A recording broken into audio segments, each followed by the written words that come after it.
तो निश्चित मान करके चलिए उस सम्राट के पास कोई ना कोई सामग्री भेंट स्वरूप ले जाते हैं। इसलिए तीन लोग के सम्राट हैं, इनके पास जब कभी भी जाओ तो तुम कोई ना कोई सामग्री भेंट करने के लिए ले जाओ। और भेंट की सामग्री सबसे पहले जैनियों में बता दी है कि अपने हाथों में एक पुंज ले जाओ।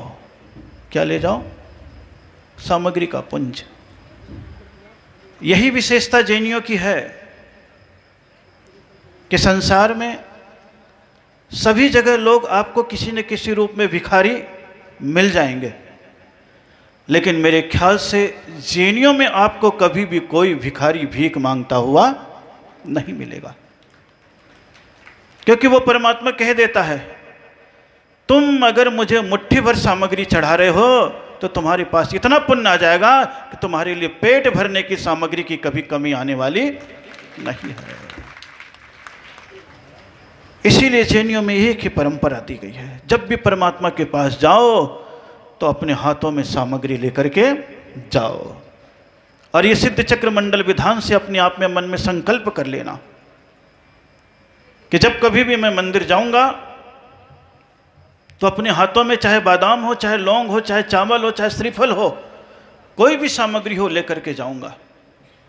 ये मत सोचना कि मंदिर में सामग्री मिल जाएगी तो मंदिर का उठाऊंगा और मंदिर में ही चढ़ा दूंगा और भगवान से कह दूंगा तेरा तुझको सौंपते हैं।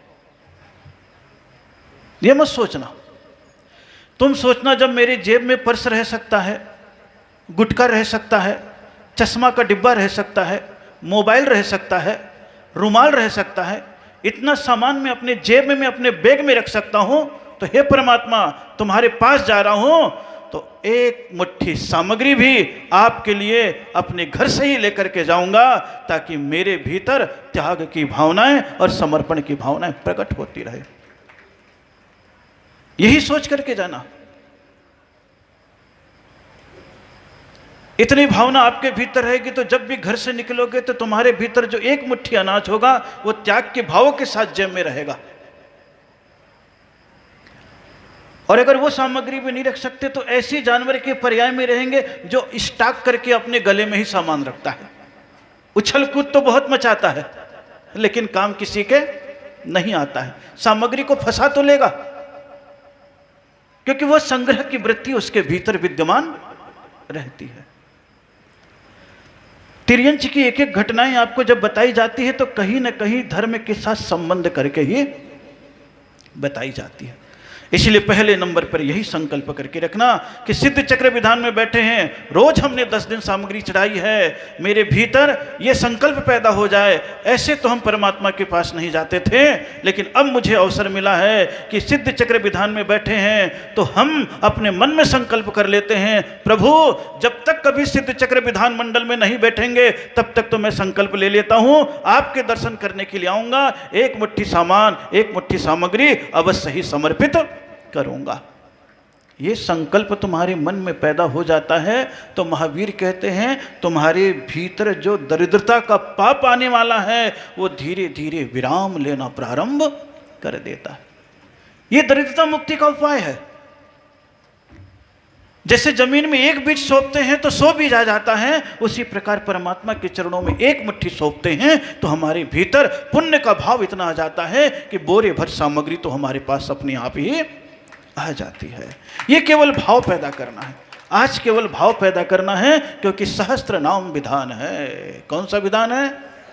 कौन सा विधान है? और ये सहस्त्र नाम भगवान के 1008 नाम हैं। कितने नाम हैं? कितने नाम हैं भगवान के? 1008 नाम हैं, कम नाम नहीं है। और जैन शास्त्रों में लिखा गया है कि तुम अपने परिवार में बच्चों के नाम रखते हो तो भगवान के नाम से रखो। किसके नाम से रखो? किसके नाम से रखो? गुणात्मक नाम से रखो। किसके नाम से रखो? गुणात्मक नाम से रखो। इसीलिए पुराने जमाने में आप अक्सर करके नाम देखते होंगे तो भगवान के नाम पर होते थे। महावीर कुमार, ऋषभ कुमार, रामलाल, कृष्णचंद, शिवराम, मल्ली कुमार, अरह कुमार, अंदन जिताय नमः, वैष्णवे नमः।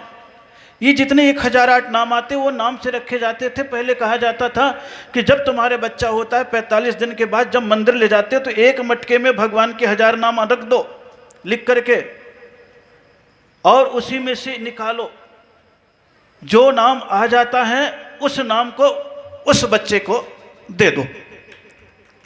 भगवान के नाम का वो बच्चा है और उस नाम से नहीं रख पाते तो बोले उसका प्रथमाक्षर आता है। कौन सा आता है? उसका प्रथमाक्षर आता, उस नाम से रखो, ताकि तुम्हारे भीतर और उसके भीतर इसी बहाने कहीं न कहीं भगवान के नाम की स्मृति आएगी। और जब कभी भी तुम्हें कोई डांटेगा भी, कह देगा अपने नाम का तो कम से कम ख्याल रख। क्या बोलेगा? अपने नाम का तो कम से कम ख्याल रख, ये कहा जाता है। और आज भी अगर आपको कोई गाली बकता है तो कभी कभी ये शब्द कह भी देता है। गुणात्मक नाम रखा जाता था। इसलिए आपने देखा होगा पहले जो नाम होते थे परमात्मा के नाम पर अक्सर होते थे। किस नाम पे होते थे? किस नाम पर होते थे?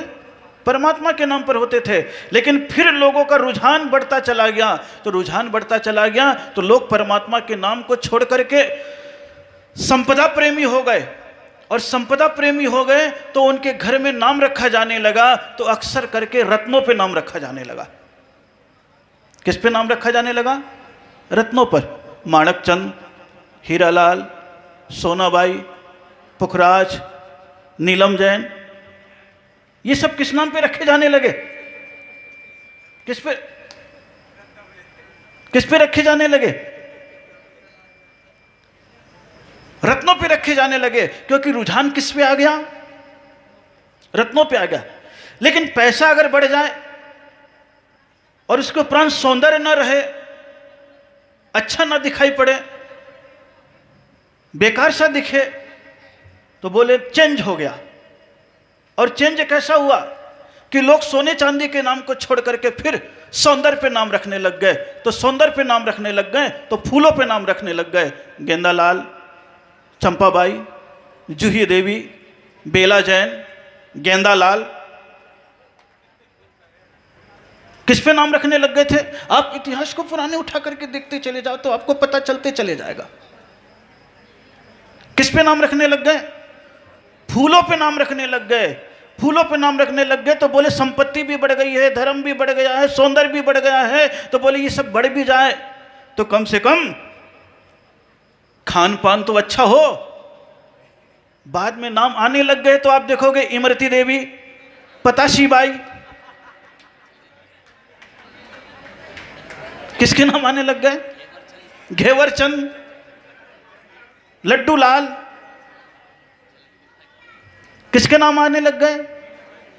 मक्खन लाल, कौन सी? फैनी बाई, याद आ रहा है इनको। अब महसूस करते चले जाओ बस।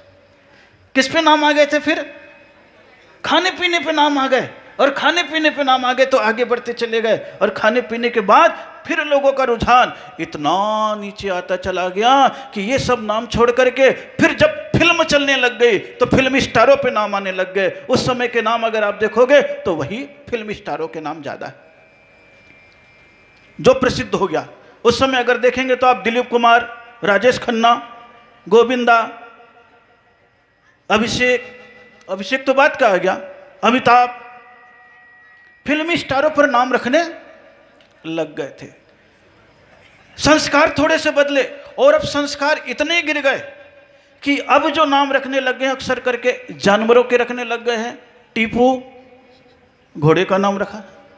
अप्पू, हाथी का नाम, किसका नाम रख दिया? शेरू। छोटे छोटे नाम क्या रखने लग गए आप? जानवरों के रखने लग गए। और जानवरों के प्रति इतना प्रेम बढ़ गया है कि बच्चे तक को, इंसान का बच्चा है तो आप कपड़ा भी उसको कैसा पहना रहे हो? बिल्ली का, चूहे का, शेर का, जानवरों के कपड़े पहना दिए। जो इंसान भगवान के नाम पे था, तीर्थंकर के नाम पे था, आज उसकी स्थिति तिर्यंचो जैसी हो गई है। किसके जैसी हो गई है? तिर्यंचो जैसी हो गई है। नाम के साथ उसके जीवन का काम भी होने लग गया है।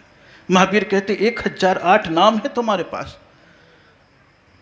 नहीं तो गुणात्मक नाम। अब थोड़ा सा समय बदला है, अब फिर से नाम रखने लगे तो छांट के गुणात्मक। अब गुणात्मक नाम में भी देशी नाम कम आते हैं, विदेशी नाम ज्यादा आ जाते हैं। रखो नाम। शास्त्र में बहुत सारे शब्द होते हैं, पहचान के लिए रखते चले जाओ। पंडित जी आए अपने बच्चे को लेकर के, बोले महाराज नाम रख दो। मैंने कहा जो रखूंगा वो रखेगा क्या? मैंने कहा नाम रख अपने बेटे का छाइक। क्या नाम रख दिया? छाइक। समय एक बेटे को पहले लाए, मैंने कहा रख दे निक्षेप। क्या रख दे? निक्षेप। अब वो बोलने लगा निक्षेप क्या होता है? शास्त्रों में 4 प्रकार के निक्षेप है, वस्तु को पहचानने के लिए जो स्वीकृति नाम दिए जाते हैं। अब इसमें वो नाम का संबंध जो जुड़ जाता है, आज नहीं तो कल उसके अर्थ को, और ऐसे कई नाम देते चले जाते हैं। नाम एक व्यक्ति की पहचान तो अवश्य होती है, लेकिन पहचान के साथ कभी कभी वो नाम बिल्कुल विस्तार को प्राप्त हो जाता है। नाम तो कोई सा भी हो सकता है, नाम में उसके गुण की संज्ञा नहीं होती है, लेकिन फिर भी शब्दों में कहना पड़ता है। परम ब्रह्मणे नमः, ये नाम भगवान का है। यानी आप पवित्र हो और ब्रह्म स्वरूप हो, मतलब आत्मा में लीन रहने वाले हो। और नाम कभी कभी उल्टा भी होता है। ऐसे ऐसे नाम आप पढ़ते चले जाएंगे, इसमें एक नाम भगवान का आ जाता अर्धनारीश्वर। क्या नाम आ जाता है? अब अन्य जगह चले जाओगे तो वहां आधा पुरुष और आधी स्त्री बना दी गई है, लेकिन जैन दर्शन में नहीं है। जैन दर्शन में अरिहंत परमात्मा का नाम अर्धनारीश्वर है। और बोला क्यों? तो बोले उनका नाम इसलिए अर्धनारीश्वर है क्योंकि उन्होंने 4 घातीय कर्मों को नाश किया है, इसलिए उनका अर्ध यानी आधे कर्म, न मतलब नहीं, अरि मतलब शत्रु, जिनके आधे शत्रु समाप्त हो गए हैं वो अर्धनारीश्वर है। वो अरिहंत भगवान के लिए नाम है। किसके लिए नाम है? अरिहंत भगवान। लेकिन जब नाम कहीं और चला जाता है या कहीं से आता है तो अक्सर करके परिपूर्ण स्वीकृतियां एक दूसरे में नहीं हो पाती। आप कितना भी भक्तामर पढ़ो, क्या पढ़ो? भक्तामर पढ़ो और बोलते चले जाओ तम शंकरोसि भुवनत्रय शंकरत्वात्, हे भगवान आप शंकर हो। क्या हो? हे भगवान आप शंकर हो। लेकिन क्या कभी भी आप आदिनाथ जिनालय का नाम रख सकते हो? श्री दिगंबर जैन शंकर जिनालय रख सकते हो क्या? नहीं रख सकते। वो नाम अडॉप्ट कर लिया उन्होंने, अब तुम नहीं कर सकते। सोचो आप, नाम जब दूसरे के हाथ चला जाता है तो कितनी सारी चीजें, भले तुम गुणगान करते रहो यहां पर, कितना भी करो, शिव स्वरूप तुम कितना भी बोलते रहो, लेकिन तुम शिवाय नमः का जाप नहीं कर पाओगे। मानसिकता ऐसी है। आप सोचिएगा अनेकांत सिद्धांत क्या बोलता है और हम लोग के विचारधाराएं क्या है। जहां जहां भीतर घुसते चले जाओगे तो आपको बेचैनी महसूस होने लगेगी। हे भगवान, शास्त्र शास्त्र आगम आगम तो कहते हैं, लेकिन हमारे पास इस नाम की कोई चीज ही नहीं है। कितना गंभीर शब्द है। आप कभी भी नहीं लिख सकते जिनालय का नाम। आप सोचो नाम कैसे दूसरे के पास। इसलिए इस चीज को बदलने के लिए अब लोग तो पेटेंट कराने लगे हैं। क्या कराने लगे? दूसरा नहीं रख सकता, क्योंकि पता नहीं कौन सा नाम कैसा उभर करके किसके साथ जुड़ जाए। और इतना पेटेंट नाम हो जाता है कि दूसरा अपना रख भी नहीं सकता। और कोई रख भी दे तो ऐसा गुणात्मक नाम कोई रख भी दे, कहाँ राजा भोज और कहाँ गंगू तेली। होता है कि नहीं कई नाम है? रखने के बाद नहीं रख सकते। नाम कई बार जवान में चढ़ जाता है। इसलिए नाम शब्द पहचान है। और इंसान क्या कमाना चाहता है? नाम कमाना चाहता है। क्या कमाना चाहता है? नाम। और कमाना भी चाहिए। जिंदगी में धन ही मत कमाओ, यश भी कमाओ। वो यश का मतलब है नाम, और नाम तुम्हारे गुण से ही दुनिया में प्रचलित हो जाता है, पहचान बन जाती है। आज हम सभी लोग आए हैं सहस्त्र नाम विधान करने के लिए। कौन से विधान करने के लिए? कौन से विधान करने के लिए? सहस्त्र नाम विधान करने के लिए। अर्घ्य बहुत सारे हैं, निश्चित रूप से चढ़ते चले जाएंगे। जितना पंडित जी ने चढ़वा दिया। आज सबसे अर्घ्य चढ़ जाए तो दो दो व्यक्ति अपने आप जाते जाएंगे और एक एक अर्घ चढ़ाते जाएंगे। मैं लगातार 25 अर्घ बोलूँगा। कितने बोलूँगा? 25 में ऊपर के 50 पूरे निपट जाए। किसने बोला? क्या ये सब चढ़ा लेंगे, आई समझ में? दो दो लोग जाएं और फटाफट चढ़ाते जाएं और लगातार पारस लगातार सीधे अर्घ में। ओम ह्रीम अरहम परम ब्रह्मणे नमः अर्घम नृपामिति। चार ज्ञान नहीं जास में शुद्ध स्वरूप अनूप, पर को नाही प्रवेश है एकाकी शिव। ओम ह्रीम परम परमहंसने नमः अर्घम नृपामिति। निर्गुण पर्याय में भिन्न भिन्न सब रूप, एक क्षेत्र अवगा करी राजत है चिद्रूप। ओम ह्रीम परम प्रत्यक्षात्मने नमः अर्घम नृपामिति।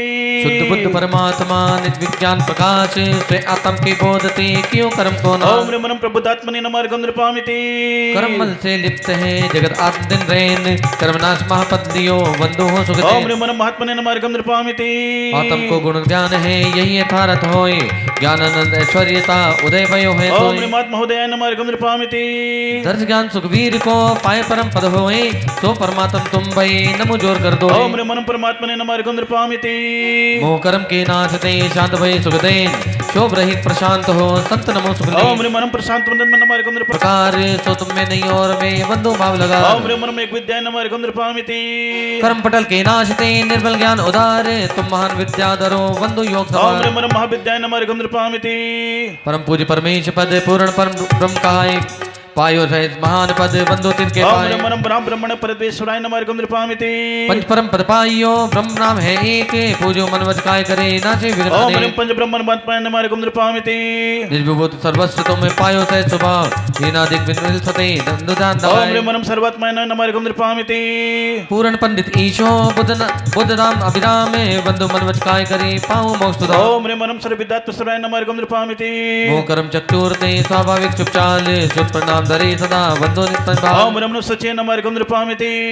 ज्ञान दरच आवर्ण बिन दिपोनंत अनंत, सकल की प्रतिभा से तुम्हें नमे नित। ओम ह्रीम नंदिते नमः अर्घम नृपामिति। एक एक गुण प्रतिषेध को पार न पाए हो जाए, तो तुम सो गुण राज अनंत है बंधु तिनके ओम पाए। ह्रीम अनंतात्मने नमः अर्घम नृपामिति। हम इंधन की शक्ति को करो अनंती रात, सो तुम शक्ति अनंत गुण करे अनंत तुम धरो नवे चरण। ओम ह्रीम अनंतशे नमः अर्घम नृपामिति। जाकी शक्ति अपार है हित अहित प्रसिद्ध, गणराज जानत नहीं मैं बंधु नित्य। ओम ह्रीम अनंत अनंत दिशक्ते नमः अर्घम नृपामिति। चेतन शक्ति अनंत है निरावरण जो होए, तो तुम पाई सहज ही कर्म पुण्य को ओम खोए। ह्रीम अनंत चिदे नमः अर्घम नृपामिति। जो सुख है निजात है सो सुख पर में नाही, निजानंद स्लीन है मैं बंधु होता ही। बस इतनी ही तेजी से श्रीपाल वहां से चला। कितनी तेजी से? जितनी तेजी से हम अर्घ चढ़ा रहे। कहां से चला? जब उसे जल तारणी विद्या और शत्रु निवारणी विद्या मिल गई। कौन कौन सी विद्या मिल गई? और इतनी तेजी से चला, एक पेड़ के नीचे सो गया थक करके। जैसी सो गया थक करके, तो उसी समय भरूच के पास समुद्र है। समुद्र है कि नहीं? ब्रज कक्षपुर जिसे कहा जाता था, गुजरात में है अभी। मेरे ख्याल से उधर ही चमत्कार जी भी होगा, है? वो राजस्थान में है। उधर भी एक मंदिर है। कहा जाता वहाँ से श्रीपाल जाता था। क्या करने के लिए? व्यापार के लिए। उसी जंगल में नदी के किनारे वो सो गया और उधर ही उस ब्रज कक्षपुर में ही 500 जहाज को लेकर के धवल सेठ व्यापार के लिए जा रहा था। कौन सा सेठ? धवल सेठ। लेकिन जैसे वो समुद्र में जाने के लिए तैयार हुआ 500 लोगों को, तो उसमें उसका जो जहाज था वो कीलित हो गया, आगे बढ़ नहीं रहा था। उसने अपने पंडित को बुलाया, पुरोहित को बुलाया और कहने लगा मेरे जहाज 500 हैं, समुद्र में चल क्यों नहीं रहे हैं? तो वो पंडित कहने लगा अरे ये जहाज समुद्र में चलने के पहले समुद्र का जो देवता है एक बलि मांग रहा है। क्या मांग रहा है? बलि मांग रहा है। किसकी बलि? बोले 32 लक्षणों से युक्त कोई इंसान की बलि। हिंसा की परंपरा शुरू से चली आ रही है। हवन यज्ञ में इस जानवरों का तो वध किया ही जाता था और धीरे धीरे इतनी हिंसा बढ़ गई थी कि नर मेघ यज्ञ भी होने लगा था। कौन सा यज्ञ? और मल्लीनाथ भगवान के समय नर मेघ यज्ञ में सबसे ज्यादा हुआ तो मुनियों का वध, 700 मुनिराजों का वध करने के लिए कौन सा यज्ञ रख दिया था? नर मेघ यज्ञ। सोचो इंसानों को भी कितना झेलना पड़ता है। संकट कब किस पर कैसा आ जाए कुछ पता नहीं चलता। दुश्मनी एक बार भी आ जाए तो इंसान मिटाने में संकोच भी नहीं करता है। देख लो आप, इजराइल हमास कैसे चल रही है युद्ध, कितने लोग मर रहे हैं। इस युद्ध की विभीषिका के चपेट में जब कहीं और दुश्मनी बढ़ती चली जाएगी, अभी तो सम्राट की दुश्मनी है, देश देश की अगर हो गई तो उस दुश्मनी के जाल में सब ग्रुप बन गया तो 25 देश इधर हो गए, 10 देश उधर हो गए तो क्या होगा? ये नर मेघ यज्ञ है। इंसान मर रहे हैं, अकारण मर रहे हैं। अहंकार किसी का बोल रहा है लेकिन मौत किसी की हो रही है। अहंकार से तो मौत है, नाक से ही तो मौत है, और हम लोग तो बारूद के ढेर पर ही बैठे हुए हैं। युद्ध की विभीषिका अगर बढ़ती है तो आप सोचो परमाणु बम तक भी पहुंचने में देरी नहीं लगती है।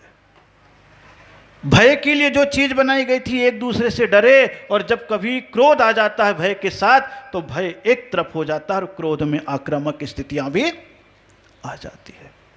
वो स्थिति भी बन गई। बोले जहाज नहीं चल रहा है तो क्या करो? बलि चाहिए। तो धवल सेठ ने 4 सेवकों को भेजा, 6 सेवकों को भेजा, अस्त्र शस्त्र लेकर के जा रहे थे कि कोई पुरुष मिले। तो देखते हैं कि उसी जंगल में पेड़ के नीचे श्रीपाल सोया हुआ है। बोले यार आदमी तो बड़ा सुंदर दिख रहा है, लक्षणों से युक्त है, अकेला भी है, आजू बाजू कोई भी नहीं दिख रहा है। खड़े हो गए। श्रीपाल की नींद खुल गई उनकी बातों को सुन करके। देखता है अरे ये शस्त्र लेकर के कौन है? कौन हो भाई? कुछ नहीं, हमारा सेठ व्यापार के लिए जा रहा है, वहां तुम्हें ले चलना है। बोले भाई मेरा वहां क्या काम? बोले बस ऐसे ही उन्होंने बुलाया है। बोले क्यों बुलाया है? बोले पता नहीं। जैसे बोलता पता नहीं, सोचता है क्या बात है, वो सेठ भी व्यापार के लिए जा रहा है और मुझे बुलाया है, चलो कहीं मेरा भाग्य चमक रहा होगा। क्योंकि अच्छा व्यक्ति बुलाता है तो अच्छा सोचता आदमी, बुरा व्यक्ति बुलाता है तो बुरा सोचता है। जहां बुलाता उस हिसाब से दिमाग तो चलने लगता है। इनकम टैक्स वाले आपको बुला ले तो आपका विचार अलग हो जाएगा, और पुलिस वाले बुला ले तो आपका विचार अलग हो जाएगा, और स्कूल में टीचर बुला ले तो विचार अलग हो जाएगा, और कोई रिश्तेदार बुला ले तो विचार। केवल एक निमंत्रण से ही आपके विचारधाराएं बदलने लग जाती। वो सोचता है व्यापारी है तो शायद बुला रहा होगा, कुछ बात होगी, लेकिन मेरा तो जान न पहचान, क्या बात है? ओम ह्रीं सिद्ध चक्राधिपति नमः, ओम ह्रीं सिद्ध चक्राधिपति नमः। जाप करता पूरा, किधर चलना है? आगे। और वो सैनिक उसको ले जाते हैं। देखता है कि बहुत बड़े बड़े जहाज हैं, उसको ले जाते हैं। बिल्कुल बोलते आइए आइए, स्वागत खूब करते हैं, स्नान ध्यान कराते हैं, खूब अच्छा भोजन कराते हैं। और उसके उपरांत उनकी तो प्लानिंग पहले से थी कि एक बलि देनी है। तो जहाँ उसका पुरोहित था, जहाँ उनका पूजा ग्रह था एक जहाज के स्थान पर, वहाँ पर उसको ले जाते हैं। और जैसे ही ले जाते हैं तो वहाँ पर बैठा देते हैं। वो जब देखता वहाँ का दृश्य, कि यहाँ का दृश्य तो विभत्स दिखाई पड़ रहा है, आक्रामक दिखाई पड़ रहा है। लोगों की आकृति और चेहरे के हाव भाव भी कुछ और बोल रहे हैं। बेचैन होता है, लेकिन सोचता है प्रभु आपकी कृपा से व्यापार के लिए चला हूं, आपकी ही कृपा बनी रहे। मन ही मन में फिर वही जाप, सिद्ध चक्र सिद्ध चक्र, सिद्ध भगवान के सिद्ध चक्र के अधिपति को नमस्कार, मेरा सारा काम सिद्ध हो। देखते हैं कि दूर से धवल सेठ भी आता है और उसके लिए लोग ताली बजाते हुए, नगाड़े बजाते हुए उसे ला रहे हैं। बोले ये कौन है? बोले यही इन जहाज़ों का मालिक है। वो भी आता है, अपना काम करता है और फिर श्रीपाल के गले में माला भी डालता है। पंडित जी, पुरोहित जी, अपना कार्य प्रारंभ करें। आइए साहब, आपका तिलक है, कौन सा काम है भाई, मुझे भी तो बताओ। बोले कुछ काम नहीं, हमारे ये जो जहाज हैं समुद्र में किसी ने कील दिया है, और हमारे पुरोहित ने बताया है कि कोई 32 लक्षणों से युक्त इंसान होगा, उसकी जब बलि चढ़ाई जाएगी तो बलि चढ़ाने से हमारा जहाज चल जाएगा। देखता है आपका मालिक कौन है? बोले यही धवल सेठ है। सेठ जी, आपको जहाज चलाने से मतलब है या बलि चढ़ाने से मतलब है? धवल सेठ से जैसे ही श्रीपाल प्रश्न करता है तो धवल सेठ कहता है, मुझे तो जहाज चलाने से मतलब है, मुझे बलि चढ़ाने से कोई मतलब नहीं है। कई जगह काम की इच्छा से इंसान बलि भी चढ़ाता है, लेकिन महावीर कहते हैं अपनी आकांक्षा की पूर्ति के लिए दूसरों को मौत की घाट कभी भी उतारना नहीं चाहिए, चाहे तुम्हारा काम हो या तुम्हारा काम न हो। भक्ति तो कर सकते हो, सामग्री तो समर्पित कर सकते हो, लेकिन हिंसा कभी भी धर्म के नाम पर नहीं कर सकते। जैन दर्शन में कही गई हिंसा कर सकते हो, केवल एक इंद्रिय की कर सकते हो। कितने की कर सकते हो? एक इंद्रिय। 2 इंद्रिय से 5 इंद्रिय तक की हिंसा किंचित भी नहीं कर सकते हो। इसलिए जैनियों में पूजा की पद्धति है तो केवल एक इंद्रिय सामग्री चढ़ाने की है, कहीं पर भी 2 इंद्रिय से 5 इंद्रिय तक की सामग्री चढ़ाने की नहीं है। एक इंद्रिय चढ़ाते आप देखो, जल कितने इंद्रिय है? चंदन, अक्षत, पुष्प, नैवेद्य, दीप, धूप और फल, ये सारे एक इंद्रिय हैं, इसके अलावा और कुछ भी नहीं है। कहीं पर भी हिंसा नहीं है। जैसे ही ऐसे कहता है श्रीपाल तो कहता ठीक है, मुझे तो जहाज चलाने से मतलब है। वो लेता है वहीं समुद्र का जल, क्योंकि जल को भी मंत्रित किया जा सकता है। इसीलिए तो आप कभी कभी पाठ करते हो तो जल सामने रखते हो मंत्रित करने के लिए, फिर उसे आप पी जाते हो, ताकि मंत्रित जल भी औषधि का काम करने लग जाए। उसने जल लिया और जल लेने के उपरांत ओम ह्रीम सिद्ध चक्राधिपति नमः बोले, मैं अंतर मुहूर्त तक जाप करूंगा, तब तक आपको कुछ भी नहीं करना है, आप सभी लोग बैठ जाइए।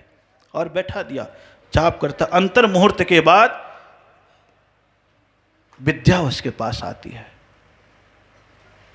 जाप पूरा हो गया मेरा, और जैसी जाप पूरा करके उसी जल को यूं जहाज में छिड़कता है, और जैसी जहाज में छिड़कता है कहता, मल्लाहो अपने पतवार को खेने लगो, तुम्हारा जहाज चलने लगेगा। जैसे ये बोल करके पतवार खेने लगते हैं, उसका जहाज आगे बढ़ने लग जाता है। जैसे ही जहाज आगे बढ़ता है, चारों ओर प्रसन्नता छा जाती है। धवल सेठ कहता है, ये आदमी तो काम का है,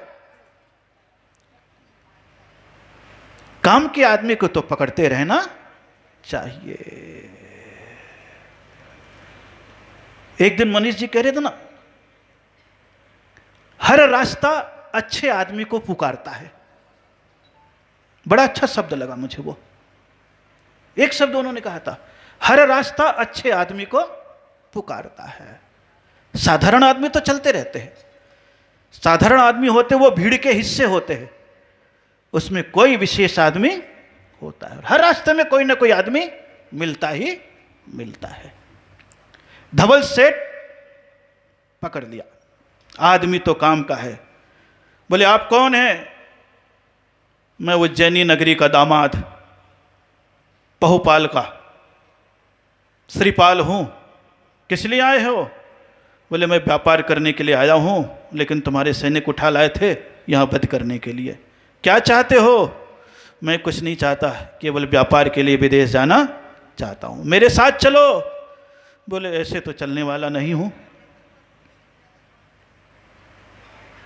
आप अगर मुझे कुछ दोगे, हिस्सेदार बनाओगे, तो मैं आपके साथ चलने के लिए तैयार हूं। बोले क्या चाहिए आप बताइए। बोले जो भी व्यापार होगा 10वां हिस्सा तुम्हें दे दिया जाएगा।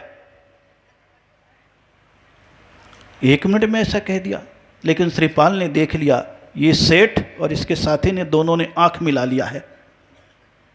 आंख मिला करके भीतर से कुछ बात कर ली है। एकदम से इतनी बड़ी स्वीकृति, क्योंकि दोनों ने आंख मिला करके बात कर ली होगी। अभी तो चलने दे यार, मौका लगेगा निपट लेंगे, अकेला ही तो है। दिमाग कुछ बोलता है, दिल कुछ बोल जाता है, लेकिन पकड़ने वाला उस चीज को पकड़ लेता है। श्रीपाल ने फेस रीडिंग कर ली, भाप लिया, फिर भी बोलता अपना क्या जा रहा है, ये क्या मेरा बिगाड़ देंगे। 500 जहाज चल रहा है और ये बोल रहा है चलो आगे बढ़ते हैं। वो तैयार हो जाता है, वो तैयार हो जाता है आगे चलने के लिए, समुद्र में व्यापार के लिए। अपन तैयार हो जाते हैं भगवान को अर्घ्य चढ़ाने के लिए। ऊपर के पूरे 50 हो गए हैं, नीचे से आ जाएंगे एक एक जोड़े करके फटाफट 25 जोड़े अपने आप ही आकर के बैठ जाएं, सीधे एक साथ आ जाएं और पंडित जी यहाँ पर एक एक अर्घ्य चढ़वाते जाएंगे। केवल आगे वाले 25 आ जाएं और एक साथ 25 अर्घ्य बोलना। आगे वाले आइए सिर्फ, है ना जी पारस जी। चलिए 61वां अर्घ्य। हाँ। ओम ह्रीं सदा प्रकाशाय नमः अर्घ्यं नृपामिति। ओम फटाफट आ जाएं एक साथ ही, निदानंद दो दो के करके माई एक हैं। चढ़ाते जाएंगे और वापस चुपचाप बैठ जाएंगे एक साथ ही। चलिए आनंद के माई है सर्व अर्थ प्रसिद्ध, सो तुम पायो सहज ही नमत मिले नवनिध। ओम ह्रीं परम सर्वासिद्धे नमः अर्घ्यं नृपामिति। सूक्ष्म जे अर्थ है काय अकाय कहाय, साक्षात सबको लखो वंदो तिनके ओम पाए ह्रीं- विध्वंस, अमर अचल सिपुर बसे ओम ह्रीं परम परम जगत राघव। विध्वंसने नमः अर्घ्यं नृपामिति। हिंदी मन व्यापार में जाको नहीं अधिकार, सो अलक्ष आत्म प्रभु हो सुमति ओम ह्रीं दाता। परम लक्ष्य आत्मने नमः अर्घ्यं नृपामिति। नहीं चला चल अचल है नहीं भ्रमण सिद्धार, सो सब प्रवसने वंदो भक्ति ओम विचार। ह्रीं परम अचल स्थिते नमः अर्घ्यं नृपामिति। प्रकट निमित बिगाड़ है तो इत विदा जान, सो तुम में नहीं लई छे निराबाद ओम ह्रीं परमान। परम निराबाध है नमः अर्घ्यं नृपामिति। जैसे हो तुम आदि में सोई हो तुम अंत, एक बात निविसो सदा वंदत है ओम संत। ह्रीं परम अप्रत्यक् कर्तव्यने नमः अर्घ्यं नृपामिति। धर्मनाथ जगदीश हो सर्वनि माने आन, मिथ्या मत नहीं चलते हैं तुम आगे ओम ह्रीं परमान। परम धर्म चक्रिणे नमः अर्घ्यं नृपामिति। ज्ञान शक्ति उत्कृष्ट है धर्म सर्वस्थित नाही, हो सेठ ज्ञान अभाव में मुक्त हो वादी लोग, भूतात्मा को मुक्त है तो तुम पायो। ओम रमन भूतात्मने नमः अर्घ्यं नृपामिति। से स्वभाव प्रकाशियो पर निमित्त कछु नाही, सो तुम पायो सुलभते सस्वभाव के ओम माही। रमनम सत ज्योतिषे नमः अर्घ्यं नृपामिति। विष्णाम तिवलोक में तिसमें करत प्रकाश, विश्व ज्योत कहलाते हैं नमत मोहतम नाश। ओम रमनम विश्व ज्योतिषे नमः अर्घ्यं नृपामिति।